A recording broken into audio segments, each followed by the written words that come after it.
লেনদেনের সম্পর্ক। শুধু দরকার পড়লেই আপনার কথা মনে পড়ে, কাজ মিটে গেলেই আর টেক্সট সিন করে না, এমন মানুষ আপনার কন্ট্যাক্টে নিশ্চয়ই আছে। কিন্তু লেনদেনের সম্পর্ক মানে কি খারাপ?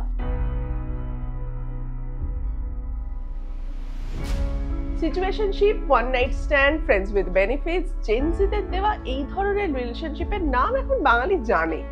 সেই মডার্ন রিলেশনশিপের ট্রেন্ডিং ট্রানজ্যাকশনাল রিলেশনশিপ, ওই যাকে বাংলায় বলে লেনদেনের সম্পর্ক। তবে এই সম্পর্কে থাকা দুজন মানুষই গিভার অ্যান্ড রিসিভার, অর্থাৎ দুজনেরই একের অন্যের থেকে প্রত্যাশা রয়েছে। সেটা ইমোশনাল সাপোর্ট কিংবা ফাইন্যান্সিয়াল স্টেবিলিটিও হতে পারে। যে কোনো রিলেশনশিপে পার্টনারের কাছে এক্সপেকটেশন থাকে, সেই এক্সপেকটেশন ফুলফিল না হলেই সম্পর্কে জায়গা করে নেয় অভিমান, অভিযোগেরা।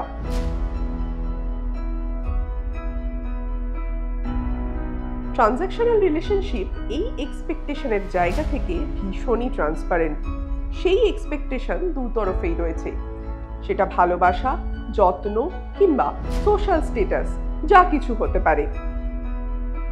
ভালোবাসার জায়গায় লেনদেন ঢুকে পড়লে সেই সম্পর্ক কি আর সুন্দর থাকে? এখানে আনকন্ডিশনাল লাভের কোনো জায়গা নেই। কিন্তু এক্সপেকটেশন পূরণ না হলেই এই ট্রানজ্যাকশনাল রিলেশনশিপও ভাঙতে পারে।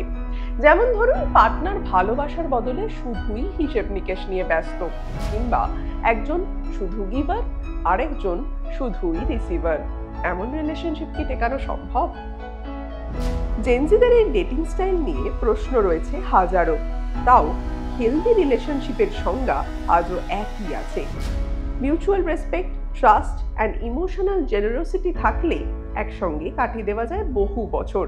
কিন্তু সম্পর্কে লেনদেন ঢুকলেই চির ধরতে পারে। রিলেশনশিপটি আপনার কি মত? কমেন্টে জানান।